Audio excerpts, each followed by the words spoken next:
Everyone, welcome back to my channel. तो baby होने के बाद ना मेरी मॉर्निंग्स काफ़ी चेंज हो चुकी हैं। मेरे को अपना रूटीन अपने अकॉर्डिंग नहीं, अपने बेबी के अकॉर्डिंग चलना पड़ता है। तो सबसे पहले मैं ट्राई करती हूँ कि अपने बेबी के उठने से 1 घंटा पहले मैं उठ जाऊँ, ताकि मेरे सारे काम इजीली मैनेज हो सकें। मेरी बेबी उठती है 8 o'clock के अराउंड। मैं ट्राई करती हूँ कि मैं 7 o'clock अराउंड उठ जाऊँ एंड जो भी अपना फ्रेश होना है, बाथ लेना है, वो सारे काम हो जाए। बाकी का काम जैसे खाना बनाना, फिर बेबी उठ जाता है तो किसी को हैंडल करके उसको अकेले नहीं छोड़ सकते, बिकॉज़ मेरे बेबी को पहले तो उसको बेड पे एक बार जहाँ भी लिटा दो टॉयज़ वगैरह दे के तो वो वहीं रहती थी, बट अब उसको ऐसे अकेला नहीं छोड़ सकते बेड पर। इवन वो सोते सोते भी यहाँ वहाँ रिप्लेस हो जाती है, कभी यहाँ जाती है कभी वहाँ जाती है। सबसे पहले मैं उठ के जल्दी से फ़्रेश हो जाती हूँ, बाथ ले लेती हूँ अपना। बेबी के साथ ना ऐसा लगता है कि जैसे हर एक चीज़ में कोई टाइमर लगा हो। तुम्हें बाथ लेना है तो उसके लिए भी टाइमर है तुम्हारी लाइफ में, तुम्हें खाना बनाना है उसका भी टाइमर है, तुम्हें कुछ भी करना है तुम्हें एक लिमिटेड टाइम में उसको कंप्लीट करना पड़ता है। अदरवाइज़ अगर बेबी उठ गया तो सारे काम वहीं के वहीं रह जाते हैं एंड तुम्हें पता भी नहीं चलता कैसे 1-2 घंटे निकल जाते हैं। अब जैसे मैं अपना ब्रश वगैरह करके आई तो मैंने देखा कि बेबी सो रही थी, तो मैंने सोचा था कि चलो नेक्स्ट काम जल्दी जल्दी से कर लें, तो मैंने जल्दी से बाथ लेने की तैयारी कर ली। मदरहुड ने ना मुझे एक बात सिखाई है, परफेक्ट रूटीन से ज़्यादा इम्पोर्टेंट है तुम्हें प्रेजेंट रहना। एंड हर दिन अलग होता है, हमें बेबी के अकॉर्डिंग अपने आप को एडजस्ट करना पड़ता है। बट हाँ, जब ये टाइम भी निकल जाएगा तो हम इसे भी काफ़ी याद करेंगे। हाँ, कई बार बहुत फ्रस्ट्रेट हो जाते हैं कि यार हमारे लिए अपने लिए टाइम ही नहीं मिलता है, हमें किसी भी चीज़ को करने का बस ऐसा रहता है कि जल्दी जल्दी करो, बेबी उठ जाएगा या रोने लग पड़ेगा। बट ये एक ऐसा पार्ट है ना हमारी लाइफ का, जो हम आगे जाके इसी को याद करके बहुत ही हमें अच्छा लगेगा। हर एक दिन एंजॉय करो यार अपनी लाइफ का अपने बेबी के साथ। वो कभी भी दोबारा इतनी छोटी नहीं होगी और इतनी उसको तुम्हारी ज़रूरत नहीं होगी, तो सब कुछ एंजॉय करो। तो अब मेरा बेबी उठ गया था एंड वो अपने पापा के साथ दूसरे रूम में खेल रहा था, तो मैंने सोचा जल्दी से जब तक वो खेल रही है तो मैं खाना बना लूँ। एंड इतनी गर्मी में खाना बनाना बहुत ही मुश्किल काम है यार।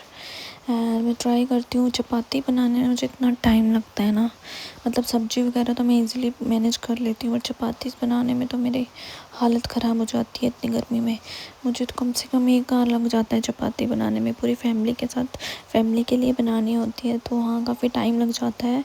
और हाँ, अगर बेबी बीच में रोना स्टार्ट कर दिया तो बस अपना काम वहीं पे स्टॉप करके फिर से आओ, फीड कराओ बेबी को एंड फिर उसको सुलाओ, और जब तक वो सो ना जाए, और इस प्रोसेस में 1-2 घंटे लग जाते हैं।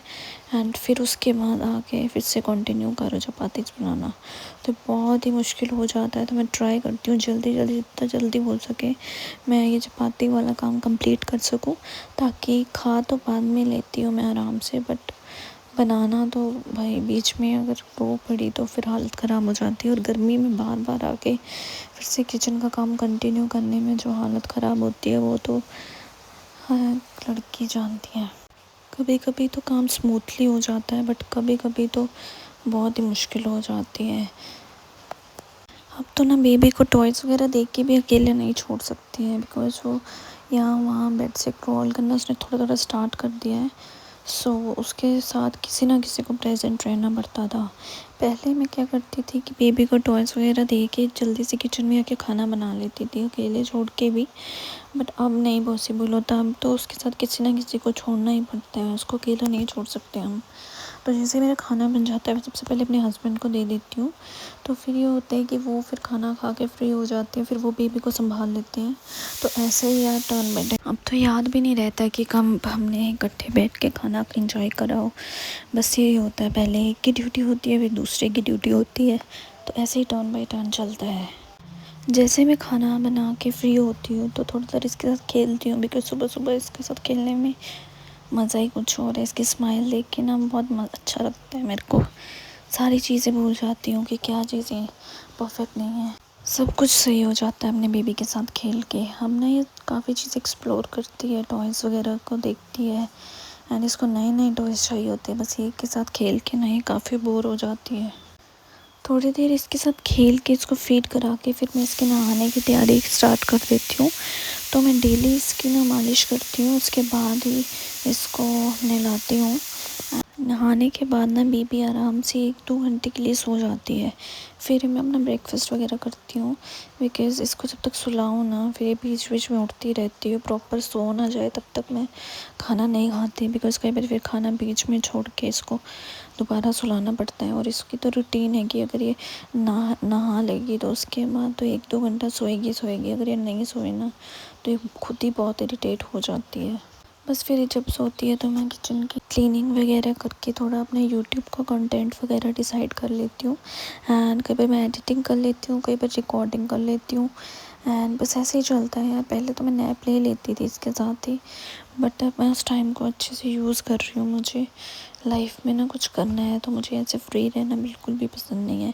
फ्री तो नहीं हूँ एक्चुअली, अभी तो बेबी के साथ 24 आवर्स मेरी ड्यूटी होती है, बट मुझे ना अपना कुछ गोल है मेरे लाइफ का, तो उसको भी कंप्लीट करना है। सो बस यार ऐसे ही थी। अगर आपको अच्छी लगी तो please subscribe, like, comment and share कर देना चैनल को। एंड ऐसे सपोर्ट करते रहना। एंड कमेंट करके बताना आपको मेरी रूटीन कैसी लगी हो। Bye bye, thank you for watching.